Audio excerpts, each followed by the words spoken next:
And then one thing that I think is really helpful in terms of earning your seat at the table and building influence is getting to know how your business operates. It is very easy to get stuck just in the day-to-day of your job. And of course, at the end of the day, you need to be good at what you do, what you're hired to do. But do your homework, like get to know other departments, get to know their goals. How does the business operate? How do you make money?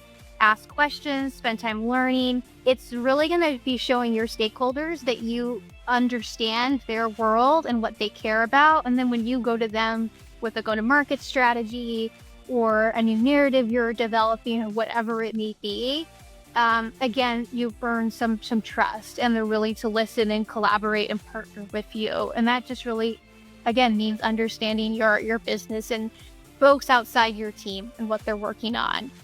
So just a few things that I think help, again, earn trust and help you build credibility as a product marketer.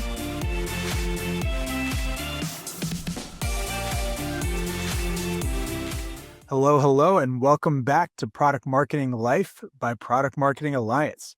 I'm Sid Kaitan, your host. I'm a senior product marketing manager at Beekeeper, and I just had the pleasure of interviewing Hannah Pickering.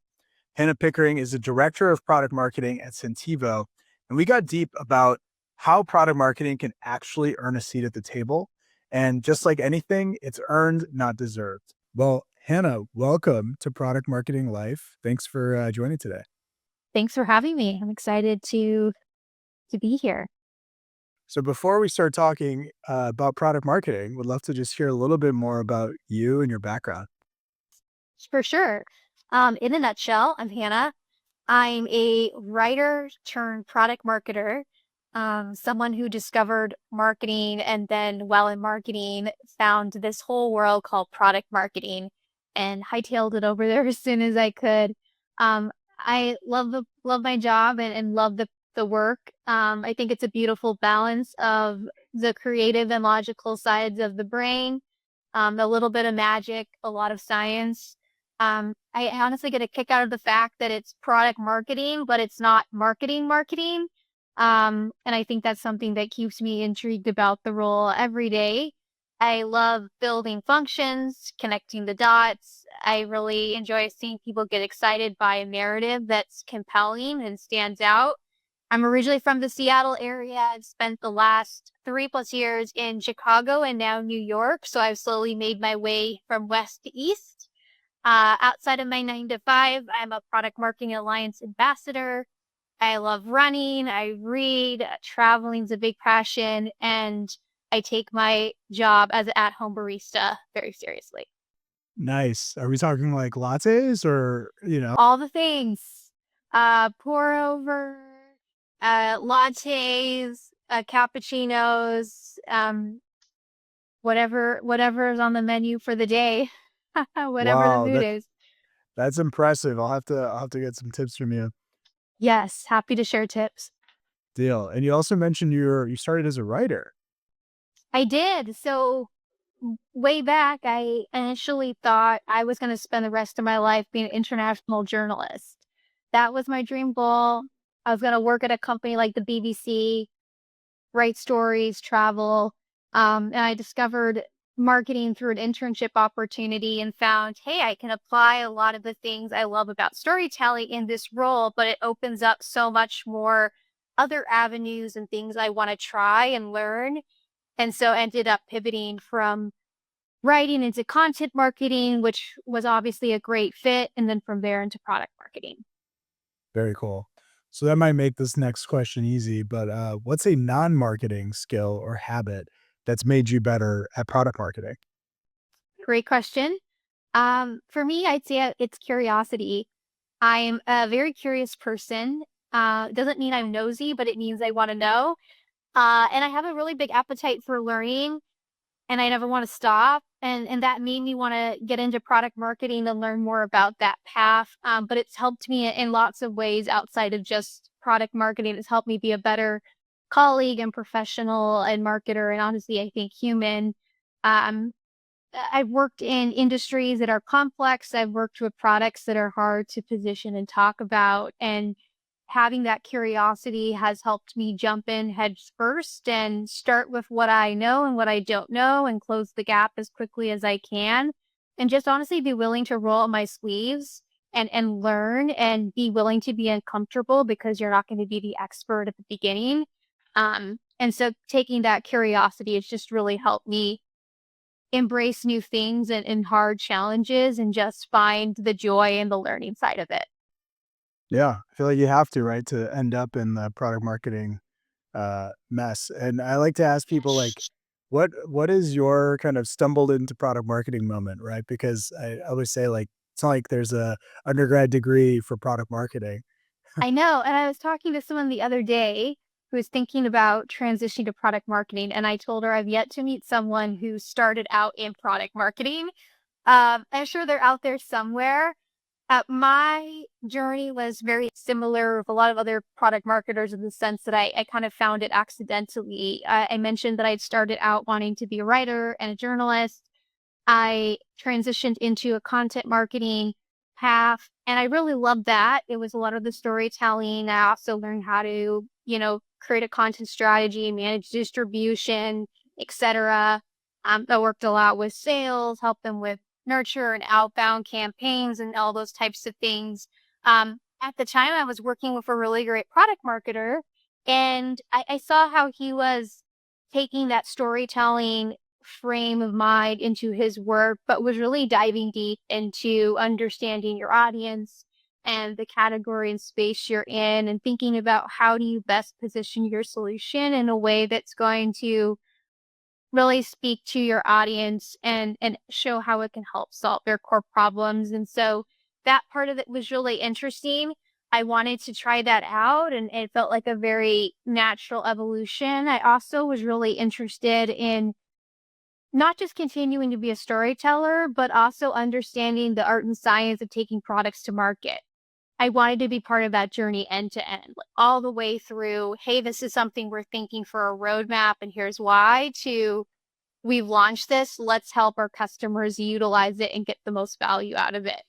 And so that led me to pivot a little bit into product marketing and the rest is history. Yeah, so like what's your product marketing journey been so far? Like what companies have you been at? Can you walk me through that? Absolutely. So my first product marketing role, I pivot a little bit, not just from content and more social media marketing into product marketing. I also pivoted industries. So at the time I was in Seattle, as you can imagine. There's a lot of B2B technology companies in that space. I was working at a company that was in that space as well, and it was great. But I found this really cool opportunity at this local startup who was kind of on the bridge between technology and employee benefits. The company had a commuter management platform that they ran and had built. The companies used to help manage their commuter benefits, on-site parking, and things like that for employees. So it was a really nice kind of transition from technology more into the employee benefits world. And I kind of stayed and kept going from there. I ended up at a company called Health Equity, one of the largest administrators of health savings accounts in the US. Employee benefits space there, but a little bit more in the intersection between benefits and healthcare. And then more recently, I recently joined a company called Centivo, which is a alternative health plan. So I've gone even further into healthcare, um, which has honestly been really fulfilling. It's something that I'm super passionate about. And as a product marketer, you have the ability to impact people's lives in very real and tangible ways. Yeah, and I definitely resonate with that. Had my own little health tech moment that I sometimes I miss, I'm not gonna lie. But I'm curious, like, yeah, I mean, when you talk to your peers and kind of see the product marketing wisdom out there, like how would you say product marketing is different in that space, whether that's employee benefits or healthcare and health tech at large? Yeah, it's a really good question. It's something I love to talk about because I think not a lot of people do. A lot of the information out there and the resources for PMMs are very much geared towards the tech space and B2B SaaS. There's a lot more industries out there. There's a couple things that I think are a little bit different. One, your product isn't often a product in the sense of like a SaaS platform or even like a consumer packaged good, something tangible you can go to the store and buy. Your product could be a health plan that you have access to that connects you with providers in your area so you can get care when you need it. It could be, like I was at Health Equity, it could be a tax advantage savings account that you can put money into and then use that to pay for medical expenses. There's lots of other different types of companies in the healthcare, health tech space, but the product is often not as producty as a tech product. And so it does make it a little bit different that you can't always sort of take and implement as is some of the frameworks or practices that a B2B tech product marketer would apply. You sometimes have to rewrite things and figure them out in a new way. One thing that's I find kind of fun, but also complex and different about healthcare and product marketing there is that um, while you sell to an employer audience, so it's B2B in that sense, your end user is often a consumer like you and I. And so we call that B2B to C. And it adds some nuance to your work as a product marketer where you're thinking about how to position your solution to sell it to an employer, but then speak to the benefits and impact it can have for the end user being their employee, which also has an impact on the organization they work in. And so you're always thinking of multiple audiences as you craft your positioning and then building out that messaging at an audience level. And so it adds a little bit of complexity to the work, but it makes it fun. You have to think a little bit harder there. Um, so it is a little bit different. There are things you can still do. I think some parts of the job stay the same. Um, it's also a highly regulated industry. So you got to really understand the nuance there. I would say it's very traditionalist as you come into it. You have a lot of this has been the way things have been done for 30 years. And I think that's starting to change. There's disruptors like Centivo, for example, that are coming on the scene. But it's interesting coming into as a product marketer, especially one who wasn't from that space. The learning curve is high. Just learning to navigate that and figure out how do you make an impact as a product marketer. Yeah, that makes a lot of sense. I even what I've found is like you have to do a lot more, I don't know, like investigative research about like the customer experience. And like you said, both on Yes. the the B2B side, but then the B2B to C side of like really understanding the end user and what their life looks Mm-hmm. like with your products and like how they take advantage of what solution you really have to offer. So I really like that. And yeah, definitely resonate with some of that. You mentioned Centivo. Can you tell us more about that and what your role looks like there? Yeah. So I've been at Centivo almost 2 months now. I'm a director of product marketing. I actually sit on the product team, which is something new for me. I've always been in marketing. But the idea there is that with product marketing and product, we're able to create closer feedback loops between our customers and market needs and insights, and then what the product team is building as you think about the roadmap. Um, like I mentioned before, Centivo is a health plan, and the mission is to bring affordable, high quality healthcare to millions of Americans who are struggling to pay their healthcare bills. And so that's something that I get to be a part of as a product marketer, helping to continue to shape Centivo's value story and then drive adoption of Centivo's solution in the market.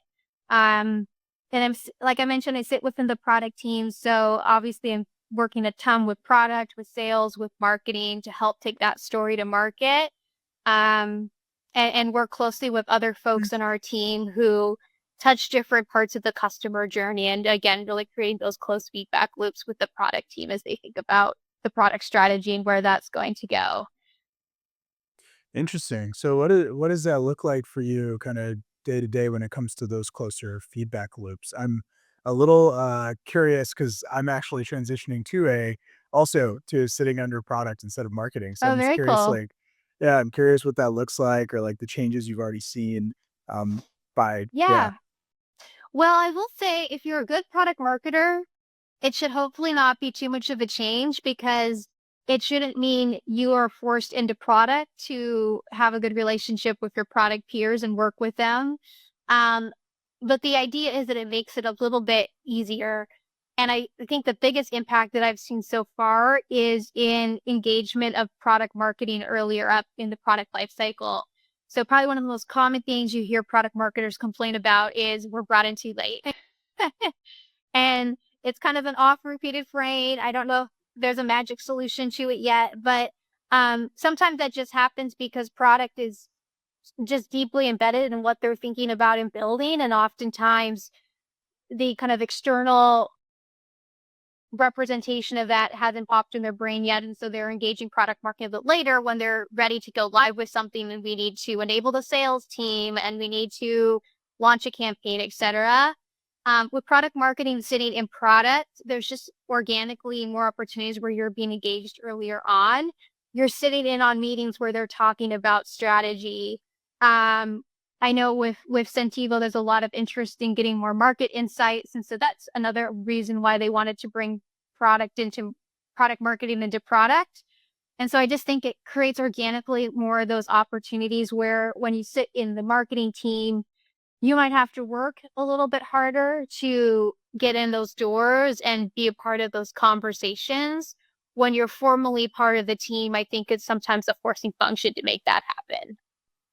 Crazy, right? Like, it feels like a somewhat of a small thing, but it actually adds up. Yeah, Yeah, I and definitely. ask me later too. I mean, it's been just under 2 months, so we'll see how it goes. But again, I think if you're a good product marketer, you could find a way to get to that status quo, even if you sit in marketing, but you might just have to work a little bit harder at it. Yeah, absolutely. Within product marketing, what does your team look like right now? We're a team of two, small but mighty.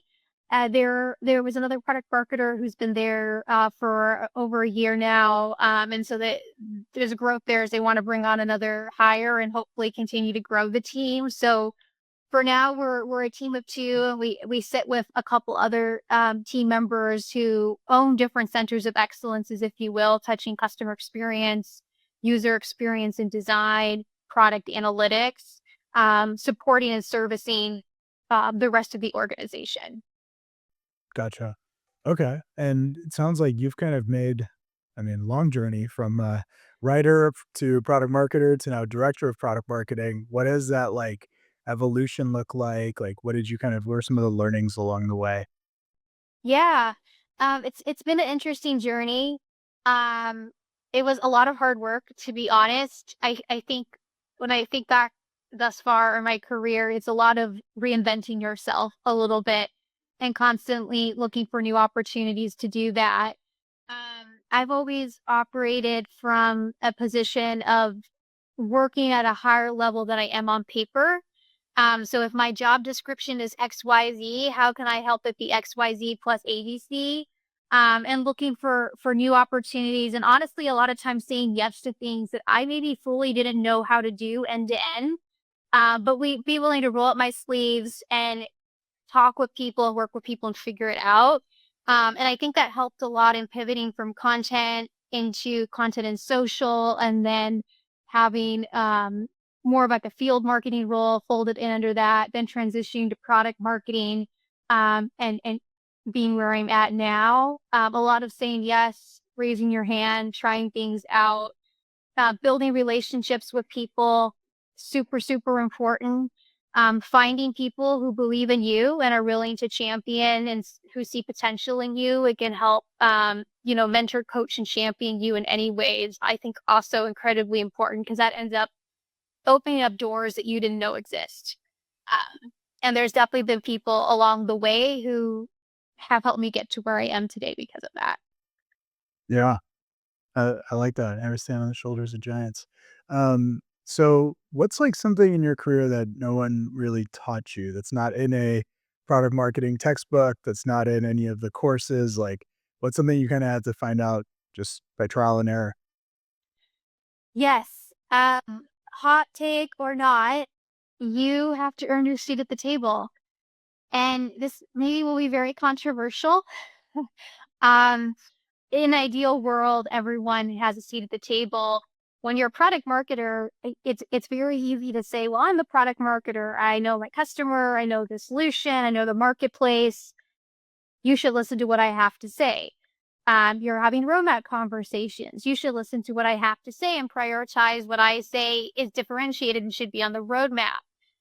That's all good, but doesn't really match up with reality. And it often means that you have to earn influence. You have to earn not this necessarily the seat at the table, maybe, but the input that people are going to seek out that's going to help inform product strategy, marketing strategy, and more. Um, and it's something that no product marketing course that I've seen teaches you. Oftentimes, it's not even something that your manager may realize they need to coach you on. Um, and so there's a couple ways, like I've learned, and I've seen other product marketers who do this well, I think, kind of succeed at that. Do the small things well. Don't give someone a reason to doubt your ability and talent by doing small things sloppily. Especially when you're coming new into an organization, it just helps to build that confidence in your abilities. And while that shouldn't be judged on the small things are what people tend to remember. I really believe in honing a unique point of view. Um, as a product marketer, we mentioned research before. Invest every week in doing market research, competitive research, talking to customers. Try to be one step ahead of your peers. Um, Develop a unique point of view about the marketplace and where your product could fit in and how best to position it. And you'll notice that people start to seek out your ideas and your input organically because they know you have a unique point of view and they value that. And that really can help, I think, differentiate you within an organization. And then one thing that I think is really helpful in terms of earning your seat at the table and building influence is getting to know how your business operates. It is very easy to get sucked just in the day to day of your job. And of course, at the end of the day, you need to be good at what you do, what you're hired to do. But do your homework, like get to know other departments, get to know their goals. How does the business operate? How do you make money? Ask questions, spend time learning.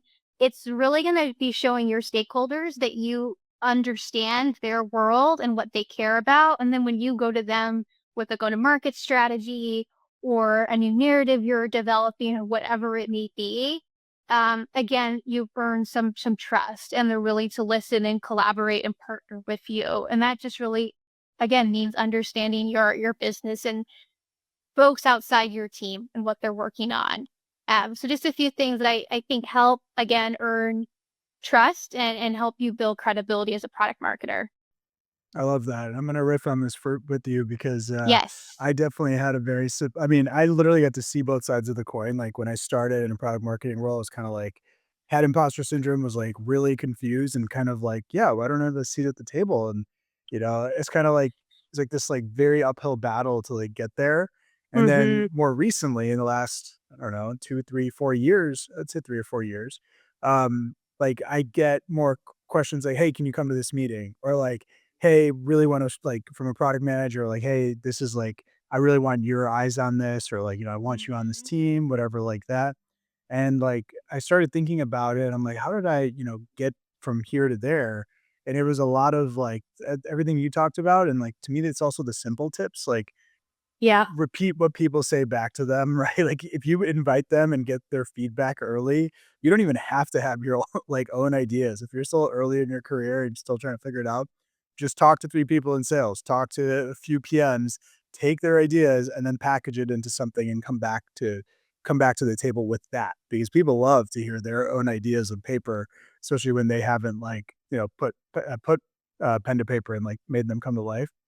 The other one, like you were saying, kind of piggybacking off of unique, perspective, I think it's, like, also showing your work, like, showing how you think. Um, Mm-hmm. at least, like, for me, that's really helpful as well, because I think people, like, can now they kind of expect a certain style out of me, like, very honest, I'm just gonna kinda say it how it is, and then Yeah. also, like, yeah, basically, like, limited politics, I'm just gonna tell you what I think is the answer, and then it's usually, like, the path of least resistance. Like, yes, we could go and analyze this for a few months and, like, come up with this beautiful process and see if it works, or we could just iterate and try it now and, like, see what happens, and that is almost always my, like, mindset. It's like, kind of gunslinging, kind of Wild West and like very early stage mindset.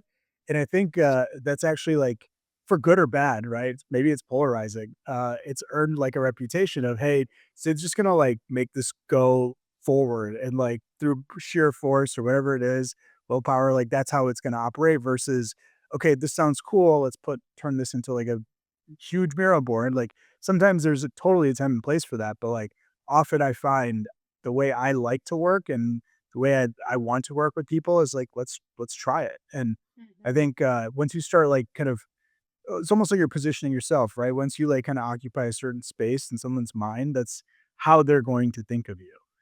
Yeah, that's huge. I 100% agree. I one thing that's when I was thinking about product marketing and what is one of my learnings within that path, there's something you're saying that ties into that, which is around like being able to move things forward. And when people know that you can move things forward within reason, of course, like don't push something if it's not if you know if it could fall apart once you launch or what have you. But when you develop that reputation, people come to you because they know they can trust that if we need to do XYZ, you're going to do whatever it takes to make it happen. And whatever it takes could be quickly iterating, learning fast, testing, so that you don't spend 6 months building the most complex project plan ever and never getting it off the ground. And it's interesting because it goes back to my earlier comment around like the art and science of product marketing. You could spend forever conceptualizing and comparing and doing research and deep diving. And if that doesn't get off the ground, it's hard for other people to see the value of it. But if you're looking for those quick wins and moving things forward and quickly applying the thinking part of it, then people start to trust your instincts and also know that you can execute. And I do think that's really critical as a product marketer. Even as you progress in your career, you're still going to need to be a strong executor while also being a thoughtful planner and thinker and strategist. And you need to like saddle both worlds. And I think, the scenario you're describing is a great way of how you can, where you're continuing to move things forward, um, and, test and learn quickly and hone the strategy over time. So you're not like, compromising one for the other. Yeah. Yeah, and it's a big responsibility, right? When you look at that Venn diagram, there's product, there's marketing, there's sales, there's CS. And like I think like owning that and being like, yeah, I do sit at the center of this. And that means like if someone from product is talking to me, they can expect me to know a little bit about what sales, CS, and like other teams are Yeah, you've doing. done your homework. Yeah, exactly. That you've done your homework, that you can be trusted with like, instead of that product person having to go find someone in sales, they can trust you to have this like broader market view and have already have had those conversations. I think yeah, it's like some of those things like I think are actually simple, right? Some of those that you can just Mhm. do by hard work and just putting those times on people's calendar. Like if you have a call with someone from sales, someone from CS, and someone from product every week, like you'll probably be in a good place as long as you're not like idling around in those meetings. Um, so I think Agreed. there's, And a yeah, lot of your work is connecting the dots. And I have very mixed feelings about the sustainability of that long term, but there's something to be said about because you're so cross functional and you're talking and you're understanding not just internally but externally, you're able to connect the dots between things, like you said, even other people's ideas in a way that other people might not be positioned to do because they're very much immersed in their own world. And so you're probably the most unsiloed person in the company, right? Hopefully. And that gives you the ability to connect the dots and move from concept to strategy to execution and then learning very quickly, and really help be the dot connector between internal teams and then also external customers and prospects out there. That's super valuable. And again, it's a role that not a lot of people sit in just because their job is not well suited to that. yeah, yeah. And I mean, tying it back to what you said earlier, like sometimes it just makes like we kind of expect to have the seat at the table and like maybe even think that it's like I don't know, like, the reasoning behind it is, like, malicious, but it's just, like, product teams also wanna move fast, like, they they might have forgotten, or they're just like, in the sprint and they're not thinking about, hey, what does the market want? So it's like finding ways to resurface that. Either that's through reminding them through some sort of channel you have or something like that, or just like next time there is a conversation, once again, you show up prepared and you're like, here's what I learned about the customer, here's what I learned about the market. And I think like when you can show that the next time, then they're always going to think back, oh wow, like, that one time we developed this feature, we should have thought about it this way. We didn't, it hurt. Now we next time we're not going to make that same mistake. So like, yeah, I think Mhm. part of it is just like understanding where their world is, and like realizing that, there's probably like kind of just kind of giving them the benefit of the doubt, I guess. For Yeah. sure. And it's working when you start to see them advocating for the things you have. When the PM says, hey, before we proceed, we probably need to go out and talk to some users, or we need to do a competitive analysis. And you're like, oh, I didn't even have to bring that up. Like, you automatically went there. That's when you know it's working. It's a journey. You got to get there. And I think, especially when in product, every like product manager you work with, they have a different degree of knowledge of how best to engage you. And so you also have to kind of suss them out and understand what do they need from me, and how much education do I need to do versus, while this PM, he knows product marketing in and out, we can start running with it. And so it's a lot of reading people, honestly. Actually, when you ask the question about what's something I learned, one of the things I thought of mentioning but ended up didn't is reading the room. And sometimes it means reading the room virtually. I've been remote since 2020. And you have to get to read people emotionally and like look at their facial cues and really get to understand their triggers. And again, it's all the soft skills and parts of your job that you don't get certified in facial cue reading when you're working on a launch plan with a PM, right? But like again, you have to like get to develop those skills and really get to know people as humans, and it helps make the work side of work a lot easier. Um, Super important, especially if you're working remotely, and you really have to invest in that because it's harder to build those connections across the Yeah. screen. Yeah, yeah, and all of this, I think, like, that's what we have to do in order to get to the ultimate vision, which I feel like we, like, put on this weird pedestal, which is influencing the roadmap, right? Like, if If you're influencing the only, product roadmap, you've made it. yeah, and honestly, influencing the roadmap is great. First, focus on getting things to market and driving adoption, and that will earn you a seat at products table because that's what they will need to do to be successful. And you could have the best roadmap that's gotten inputs from everyone, including the PMM. But if you launch stuff and no one uses it, or you can't sell it, um, it kind of falls flat. And so I think that's a great way to kind of build trust as if you're coming into a new role or working with a new PM, is showing that you can help them reach their goals, which should hopefully be your goal too. It should be a shared goal. Yes, I like that a lot, and, like, even the foundation for that strong go-to-market and also the later roadmap influence is a strong understanding of your Hmm. market. So, like, yeah, that's the basis either Or way. else, how do you know? How do you know what should be on the roadmap? Exactly.